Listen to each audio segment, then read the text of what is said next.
Do you feel that in a time when we are more connected than ever, we are drifting away from real human connection, especially to ourselves? I do.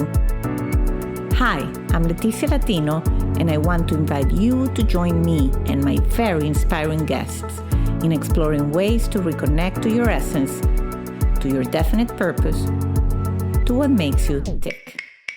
Are you ready?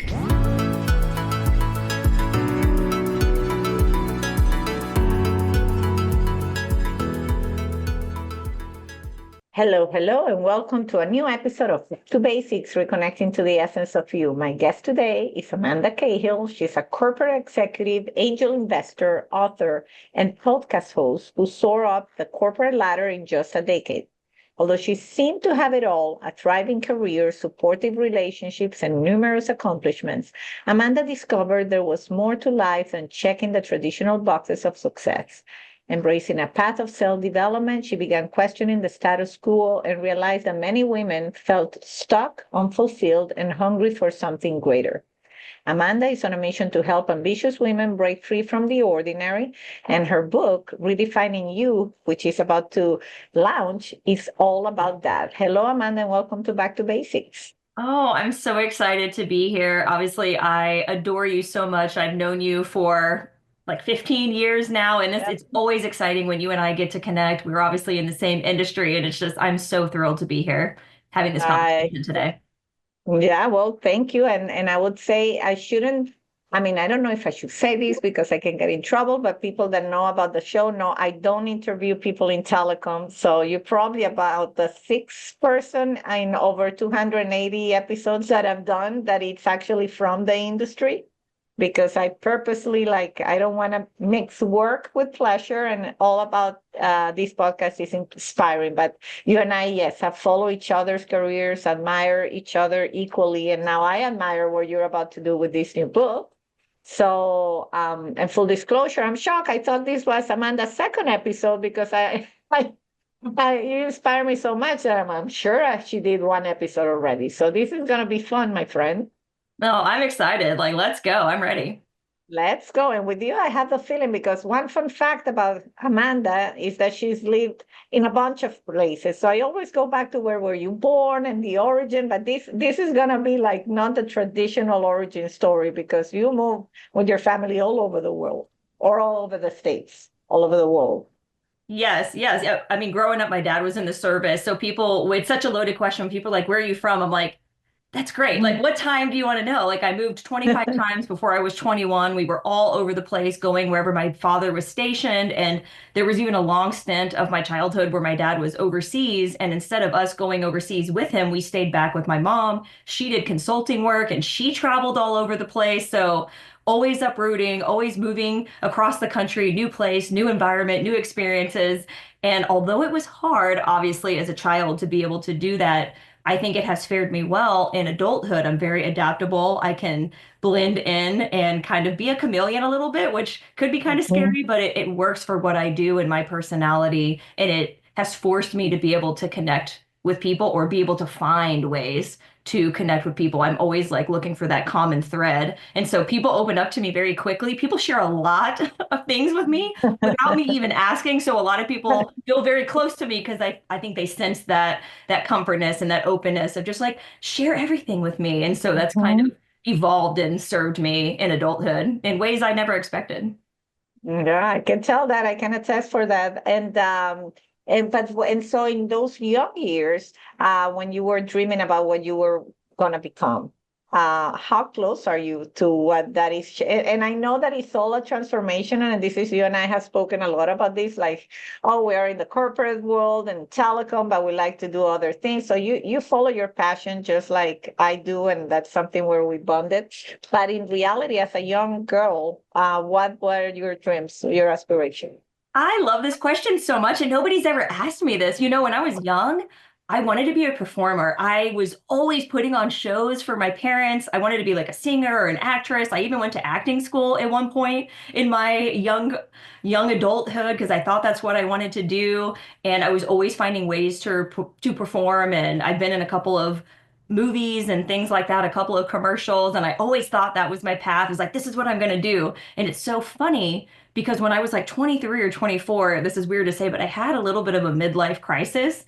And I was like, what am I doing with my life? Like, this is a pipe dream. And I don't know what happened to me at that point in time, but I kind of brought myself back down and was like, you need to get a career, you need to do something stable. And nobody ever told me those things. Just for some reason, I had this like mid-20s crisis where it's like, you need to do something more stable. You need to get get your graduate degree. You need to be more established, something that's more realistic. And it kind of squashed those dreams. But it's interesting because now as I've evolved and transformed into the person that I am now, like with my corporate work and with the work that I do, in my business and being able to write my book and host a podcast, I kind of feel like I get to live that performance lifestyle a little bit where it's I get to lean into the pieces of me in childhood that I searched for and that I love just so much. And it's fun to be able to still take that with me, even though it looks completely different, right? I mean, I speak, I go on stages, so I get to still perform, if you will. It's just not necessarily on the big screen like I thought when I was a kid.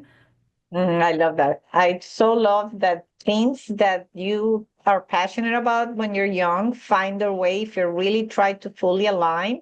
They validate in a different way. Like I love talking to people. I always love talking to people. And so the fact that I have this podcast is a way to do that, but also inspiring others on the flow, on the go.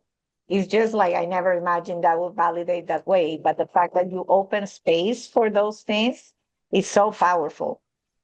Yeah, I love it so much. And like I said, it's such an interesting way that we end up getting to what we do for work and a career and how I think a lot of times we lose sight. I always like when I mentor and coach with people, I'm like, what did you want to be when you were a kid? Like what lit you up? What drove you? What excited you? And it's like, let's find ways to incorporate that into your life and to bring joy and fulfillment. Because I think the further we get away from childhood, the older we get, I feel like life kind of drains us a little bit of our excitement and our joy, and we lose that sense of adventure and like what excites you, what lights you up, and finding ways to tie that back in. I was just talking to a woman about this the other day, and she's like, I used to love to paint, and when I became a mom I just stopped doing it, and it's been years and 5 or 6 years now. And I'm like, well, what's stopping you from picking it back up? It used to bring you so much joy. Just imagine if you start finding ways to incorporate that back into your life, what that can do for you, what it could spark back. Absolutely. Yeah, I had somebody on the podcast say, and I think he really put it in a good way. When you find that life is draining you, it's because you're not aligned to your true purpose.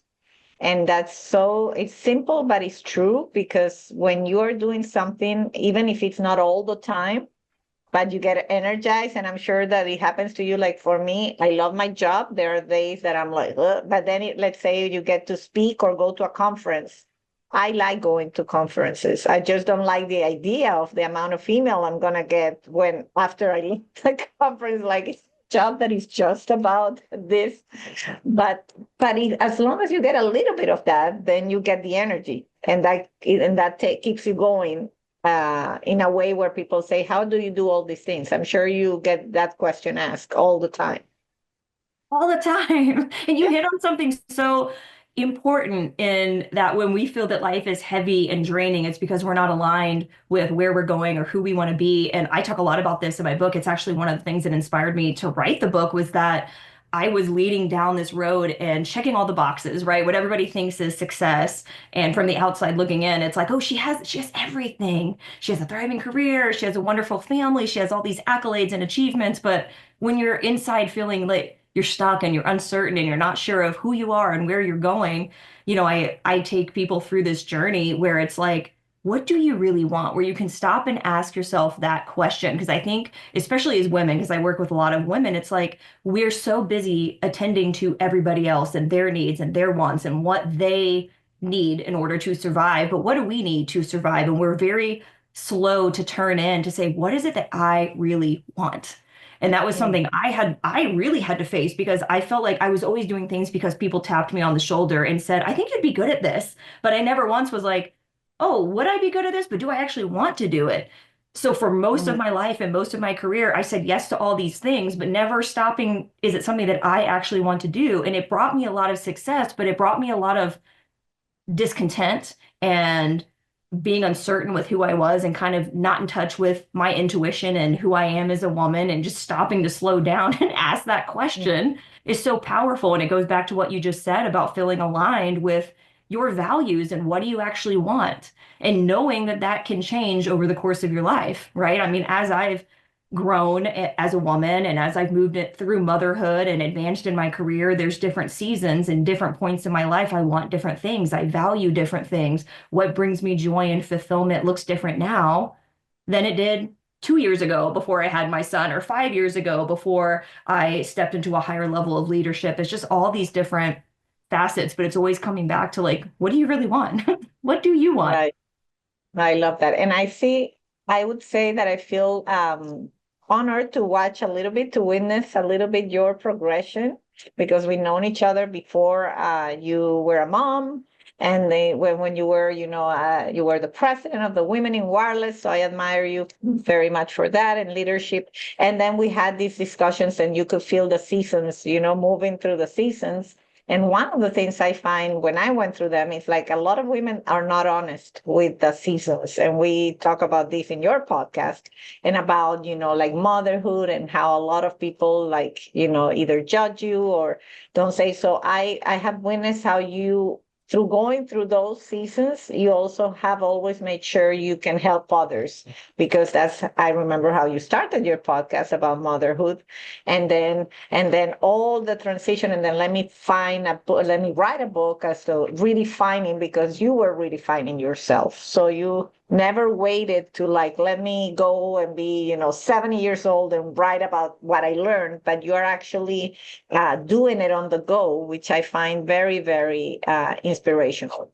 Right. It's more come along with me Yes, versus absolutely. I'm going to be 40 years down the road and, oh, let me reflect back on all the things that I've done in my life. It's like, let me start doing this now. And, I mean, yes, when I started my podcast, it was very much motherhood focused. I was in the throes of postpartum. I had postpartum depression and postpartum anxiety. And I had women come up to me, industry women who had known me for a long time. And they said, Amanda, you're crushing it. You're making it look so easy. Like you're still succeeding professionally. You're a great mom. Your home life seems so great. And I was like, little do you know, I'm like dying on the inside. But that's really me for painting that picture. And that was one of the reasons why I wanted to take the veil off, to say, look, anybody that you know is successful. Everybody struggles with something. Nobody's life is perfect, no matter what you see on social media, what you see, even outwardly when you interact with people, they show you what they want you to see. Right. And it's shame on me for painting this picture that everything was perfect, because it absolutely was not. And I wanted to rip that Band-Aid off and have those real raw conversations so people could see she's successful. Yes, she's doing all these things. And maybe she's making it look easy, but it is not actually easy. She is actually working on herself. She's trying to grow. She's trying to figure out who she is, and bringing people on that journey with me, as I mentioned, right? And then that transpired into this writing a book, because I started having conversations with so many ambitious women who, just like me, felt, on the outside, this vision of success, but then on the inside were stuck and unfulfilled and just questioning who they were, which was me trying to pick up my pieces and figure out who I was. And so many of us, I feel like, are just chasing this version of success that we never even defined for ourselves. And I'm sure you can relate to that. Absolutely. And also to your point of our seasons, one thing, and you are super ambitious, go-getter. So I remember before you had the kids, we were at a book club and you say, I have to say this because I've told you many times, you had a spreadsheet with the books you were reading, and every month you read how many books? This was your goal. Like, I read a book a week. So I read 50 plus books a year. Yeah. Exactly. So I remember you saying I read a book a week and all that. I mean, meanwhile, I was on my season of having little ones and all that. And I'm like, oh my God, how does she do it? And like, it's crazy. And it's hard for us because we compare for not in competition, but like, I want to do more, but we forget the seasons. Exactly what you say. Like, I cannot have the same path than somebody that right now is single. or right now that is doing all these things. And we tend to put ourselves like, oh, but she's doing that, she's doing that. And we forget that we have to give each other grace and ourselves grace for, well, you know what? Now I cannot travel because I had my kids very little. When the kids are little, I personally didn't want to travel a lot because I didn't want to leave them alone. Now I'm on the season when I can be more on the road. And so I can do other things that I couldn't do before. But I think it's that recognition of what you can do and not do based on where you are in life that's super powerful. And the fact that you were willing to share it, it's incredible. And so I remember you say, I want to write the book. So Amanda is one of those people that went from, she says, I want to do something to when it's done, it's, just maybe a year for writing a book. That's what it took for you, right? A year? A little over a year. So the publisher that I'm working with, I signed the contract with them in I think November, December of 2023. So it took a little over a year. And part of that was my design. I wanted to release this book around my 40th birthday. I wanted it to be like the milestone that I hit. But I will say it is very interesting now to look back. And that story that you mentioned about us being in that book club together and me talking about, I share that story with so many people. And you're like, you don't have kids, do you? And I'm like, no. And you're like, just wait, that'll change. And it's funny because now my son is 2.5. And I'm like, I think I've read 5 books, maybe, right? And like, I mean, Yes. maybe I'm over or under exaggerating, but 100% life is completely different. And something that I have learned over the past, year plus writing this book is I have always identified with the hustler, the woman who achieves and push forward and look for that next milestone. But what I'm finding in this season right now is I don't want that. I actually want to slow down. I want to pull back.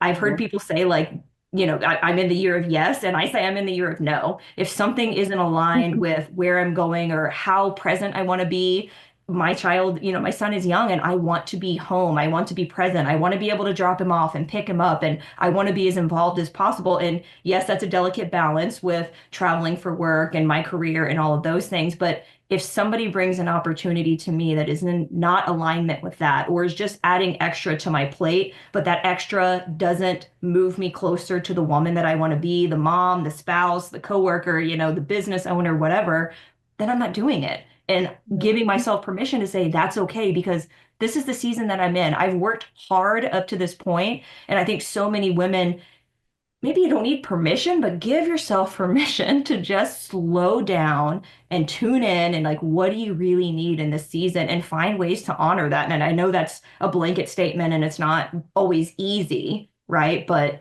you're not going to be the same now as you are in 2 years and 5 years and 10 years. And that's okay. We're evolving, we're always Absolutely. growing. Absolutely. I think it's a great, great advice that even is good reminder even for me, but the fact that you become more assertive, and saying no sometimes serves you better than saying that a bunch of yeses. And I always say, like, even somebody that wants to get married and marries the first person that, maybe offers it, but it's not a good match, where it's going to take you down the road. It's going to take you probably to divorce, probably to a very different experience that had you waited a little bit longer and then did it, when the time was right. So I think that goes back to alignment. And I know in your book, so let's talk about it. You actually, it's not like you just share wisdom. You provide a framework for people to kind of follow that framework to redefining themselves. So let's talk a little bit about how did you put the framework together, and what do you want to share about that? Well, it is what I found is that I have actually redefined myself multiple times in my life as I've moved through these different seasons. And when I was in the throes of postpartum, going through anxiety and depression, as I already mentioned, once I got on the other side of that, I started to reflect back and say, what did I do over this time period? How did I move past feeling stuck and uncertain and unsure of who I am? And it created this space for me to say, okay, if this is what I experienced in this stage of my life, did I also experience something similar in other stages of my life? And so I started to see these themes emerge of a process that I have gone through over and over multiple times over the course of my life. And one of the foundational things that I truly believe in anything that we do when we're in this transitional like journey, right? We're moving through something, is we have to feel confident in ourselves. So many women lack confidence. We have imposter syndrome. There's so many self-doubt and limiting beliefs and things that come up. So I used this as an opportunity to say, okay, well, how did I build self-confidence? What does that look like? And it's like understanding the first section of my book is all about confidence, because you need to understand how confidence works. You're not born with it. It's something that you develop. It's like working out. It's like a muscle that you work when you go to the gym. It's like the first time you go to the gym and you start doing bicep curls, it's going to be hard. It's going to be uncomfortable. You might not like it, but you're not going to see results just in that one time. It's over the continuous process as you move through and continue to do it day in and day out, right? It's like that's how confidence in my mind is. It's like this muscle. And so I lay out all these activities and exercises where I'm guiding the reader through, well, how do you do that in practice? What does that look like? And there's some like daily confidence building things, but there's a really big overarching theme for me, and it's having this confidence resume that you can keep with you in your back pocket. And I'll share a little bit about that. It's like, what have you done over the course of your life? When you look back and say, what are all the things that I've done? Big things, small things, personal, professional. The time you raised your hand in a meeting and they liked your idea. But it could be something like you went skiing for the first time, you bought a house, you had a kid, you got that big promotion, whatever it is. And it's keeping a running list of all of these things that you've done in your life. So then when you are in a moment where your confidence is waning, maybe you have a big presentation you're feeling nervous for, you're trying to land a big client, you have this meeting and your butterflies are going and you're just really not confident in what you're doing. You pull out this list and you're looking at all of the things that you have done in your life that have led you to this point, and you say, I have done hard things. If I did this, then I absolutely can succeed here. And it's just like that instant confidence boost, right? But I think once you lay that foundation, you move into the second phase of creating that vision. But one thing that I really like to walk people through, even people that I work with, is like, let's take inventory of who you are today. What do you value? How do you show up? What characteristics and traits do you embody? But then let's get you to think of, okay, this is who you are today. Who do you want to become? What personality traits, what characteristics, how does this person show up in the world? How are they as a spouse, a partner, a parent, a coworker, a business owner, whatever it is? Like, what are all the things that you envision when you think about this perfect life that you want to build, or who you want to emulate and turn into, and getting a very clear picture of that? Because I talk so much about this GPS analogy of your life. It's like everybody knows a GPS on your phone, right? If you open it up and you don't put in a destination, it just blinks. It's like, this is where you are. And if you start driving, it's just aimless. It's not taking you anywhere. But once you get clear on where it is that you want to go, that's that vision piece. You're putting that vision into your GPS. And all of a sudden, when you put a destination in, what happens? 20 different options for how to get there pops up. And I love this analogy for your life, because there's no one way to get where you want to go. There's multiple ways, there's detours, there's obstacles, there's roadblocks, there's all these things that are going to pop up along the way. But even if a roadblock does pop up, then what happens? An alternate route pops up in your screen. And it's like, okay, we can take this alternate route, or we can go this way, but you're still moving towards that destination, right? But that destination can change. It doesn't have to stay the same either. But I love being able to work through this type of framework. And we talk about how to develop the habits and the goals to align with that once you have that vision, and being able to move through that process. And it's extremely powerful now that I've been living and breathing it and have turned it into a book, which seems very surreal. It's the framework that I walk people through when I coach them and I mentor them as well, because it's so powerful to see. Once you get crystal clear on where you're going, then you can start building this foundation to be able to get there. And it's what I've done over the course of my career, over the course of my life. And it's just putting pen to paper to say, what did that look like? Putting pen to paper. We just had a recent Valentine's Day special, and it was a lot about writing, even in love, what is that you want? Because a lot of things, people, we think it's just going to come. The universe cannot manifest it for us. We need to be specific in every aspect of our lives about what we want, because the non-writing it's almost, to me, it sends this message that is not important to you. So if you don't take your own time to write what is important to you, the universe is not going to write it for you, or it's going to write whatever it was going to write. So I always like that analogy too. Like if it's really important to you, you will write it down. because you're giving it time, you're acknowledging it exists, but just putting pen to paper in your own words. So in your experience, what's switching gears? So a lot of people that might see you, and I think you probably had this in your professional life. When I started the podcast, people thought either my business was going out of my job, I was going to be jobless because I was starting to a podcast. So I said, the business, but might not be doing very good because she's starting a podcast. Somebody literally said this. And so I'm always intrigued by the fact that when people start seeing Amanda doing, oh, now she writes books, now she's a podcast host, and have you encountered any of that? And what advice would you have? There's people out there that want to do multiple things, just like we are doing, but there's always a group of naysayers or whatever doubters that are going to try to attack you, putting you down because of that. Have you had any experience with that? I mean, who hasn't? Yes, absolutely. It reminds me of something that I heard when I was in grad school. 20, 25 years ago, I had a professor that told me, never let insignificant people make a significant impact on your life.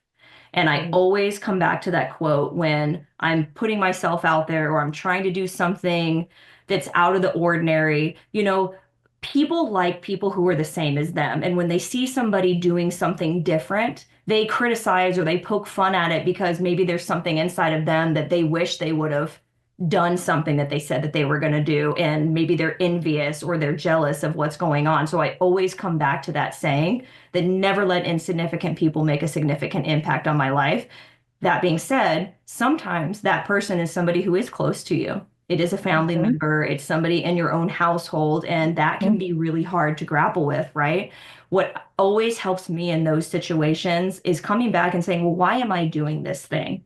Right? When I launched my podcast, it was so important for me to have those raw, real conversations because I wanted other women to hear it. So they knew that your life doesn't have to be perfect. When you start comparing yourself to somebody else, you start feeling these societal pressures telling you should be doing this, you should be doing that. It's always coming back to you. Like I said in the beginning, it's like, what do you really want? And when you're doing something, it's like, why are you doing this? And getting to the root of your why behind it.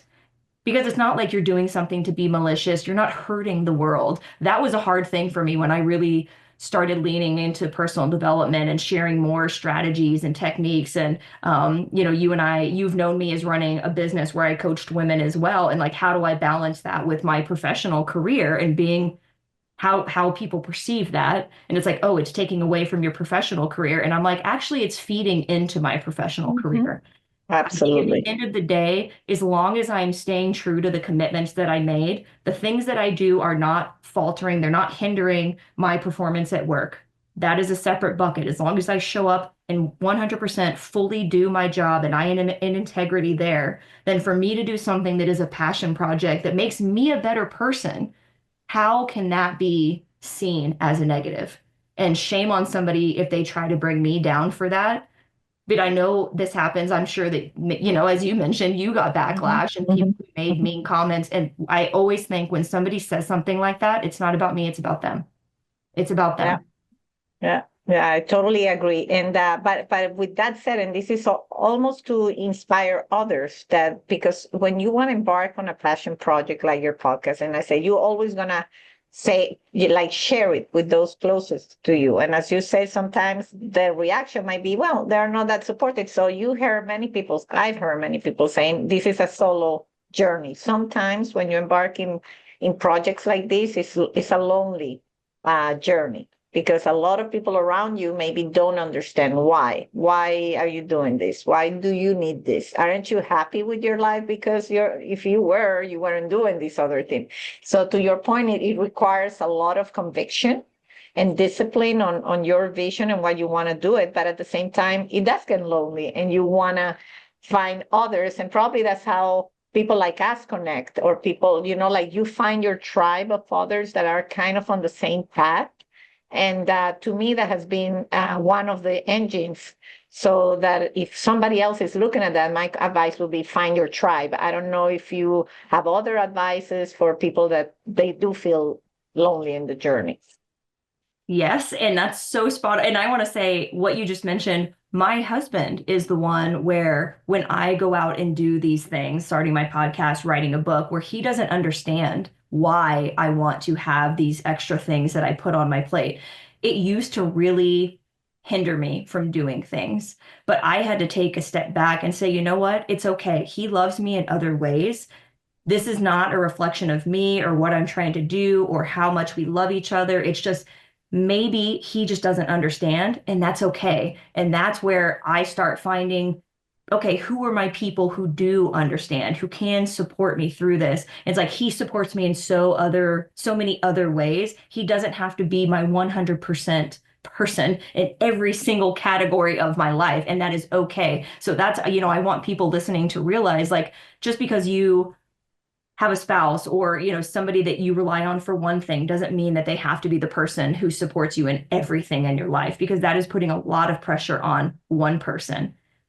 And that's why Absolutely. it's so important to have, like, if somebody wants to get in shape physically, you're not going to go to your best friend who doesn't work out and expect them to be the person who holds you accountable and to work out with you and to write you meal plans and to give you a workout, right? Like, you're going to hire somebody who is an expert in that field, or you're going to start going to a gym or a fitness center where you can connect with other people who are doing the same thing. I feel like that's so applicable across different areas of your life. It's why I join different groups. It's why I'm always networking. It's why I'm joining masterminds, because I want to be with people who are also elevating themselves, who are in that same, not playing field, but the same mindset, right? They're trying to achieve something that's a little bit extra or out of the box, that people close to them might not understand. And it always goes back to just like finding those people, which can be uncomfortable. And maybe you have to try on different groups and put yourself out there, which is scary, but it's It also is. so rewarding. I always think of, like, what's the alternative? You continue to stay stuck. You continue to feel that you're not worthy or you don't deserve whatever it is that you're seeking. But it's like, but once you have that cheerleader in your back corner, you find somebody who can support you. It can literally change everything about your life. Mm. Well, thanks. I totally agree with everything you said, and it resonates with me too, with where you have a closer circle where maybe they know you and they know, oh, I know Leticia, and why do I need to listen to her podcast? And there's sometimes some very good episodes that I tell my closest friends, like, you should listen to this. For whatever reason, it's like, I have it right here. Why would I go listen to your episode? But it's like, yeah, but you get texts from other people saying that really made my day. And knowing the people, what they need, you think, I like this. But in any case, I don't know you. I've gotten, very content with the fact that if it helps one person, even if it's not in my circle, I'm perfectly fine with that. But to your point, you have to find the cheerleaders sometimes in a different place that where your normal life uh, revolves on a daily basis. Yeah, and that doesn't also, like, I want people to know, because I think we live in this internet age, right? You have access to people who live across the world. Sometimes we get so small-minded about it and we think, oh, this person has to be in my community, in my city. The people that I'm talking about who are my biggest supporters, who are my group, who I can lean on, we all live in different cities across the Mhm. country. One of them is about to move to Australia, and we still are able to support each other. And that's the beauty of this, like, technology world that we live in now. They don't have to live down the street. They don't have to be in my neighborhood. You can seek these people out. Something that I did was I intentionally sat down and wrote out, again, going back to what you said, I wrote out and got clear on who are the women that I want in my life? Who do I want in my circle? Who do I want to be my closest friends and cheerleaders and supporters? Like, what does that woman look like? How does she show up? And then once I planted that in my brain, the resources started popping up. There started being an event that I would go to where I actually met one of them at an event in Portland. And, like, I live in Texas. I met her at an event in Portland, and we've been friends for 8 years now because of it. And because of that, our circles have come together and we've been able to find people to join us, in being able to support and uplift. So I want to dispel the belief that it has to be right where you are in your network, in your friends and family that currently exist. Just as somebody can think about who they want in a spouse, you can do the same thing with any type of relationship in your life, whether that's a friendship, a boss, a mentor, anything. And you have the availability to do that right now. But it goes back to what we've been talking about this whole time. Is like, you just need to understand what it is that you actually want. That's step one, first and foremost. And you need to get Amanda's book on redefining yourself. If anything resonates, which is going to launch March 3rd. So we are going to, March 3rd, right? The Is 4th. that your... It's on the 4th, March 4th. Yeah. There you go. I'm a day early. I wanted to make sure I was there. But that's part of why we wanted the audience to, know this is happening, and you have a team of people that are really making sure that this book launch is as successful as you are, and that it gets the visibility it deserves. So I always like to close the interview always talking about other things maybe that we haven't discussed. Is there anything? I'm sure that with the book comes a whole lot of different initiatives, knowing you. So what else are you working on that you want to share that we might have not touched upon? That's a great question. I think something that I'm working on, you know what? It's really figuring out how to slow down more. I think I hinted that a little bit earlier. It's finding that pause. It's being okay with not hustling, not achieving, and just leaning more into my feminine, my intuition, my gut, and what does Amanda want, right? If I could do something today that would make myself in 5 years happy, what can I do?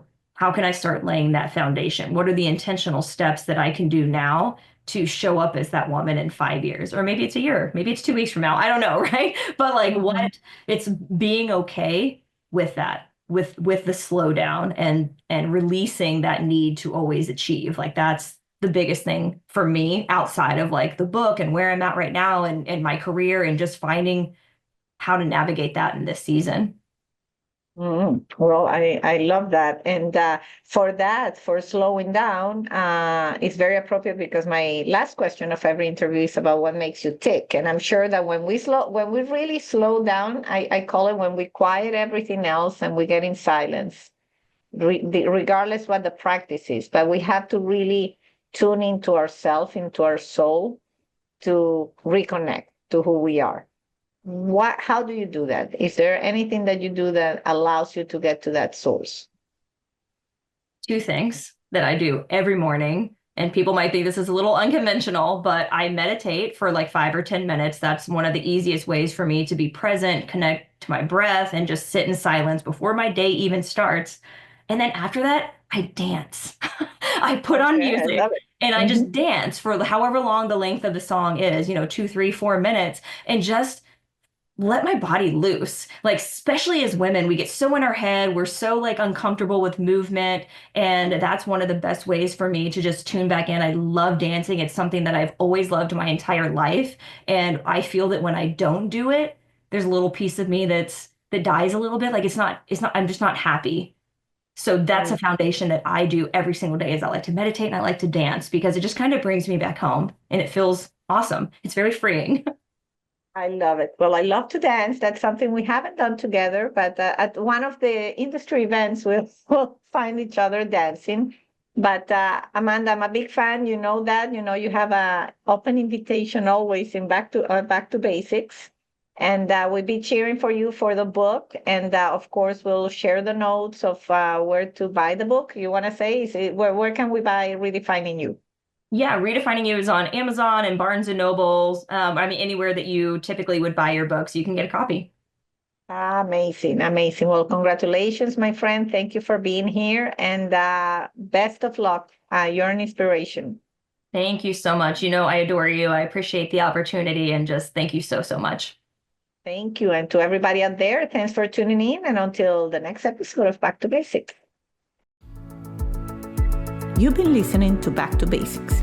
You can follow us on Instagram and Facebook. If you haven't yet, subscribe, rate, and review this podcast on Apple Podcast or any of your favorite streaming platforms. This is the best gift you can give us. Join me next week for another Back to Basics conversation. And if you want to find out about other exciting things I'm working on, visit leticialatino.com. Thank you, and until the next time.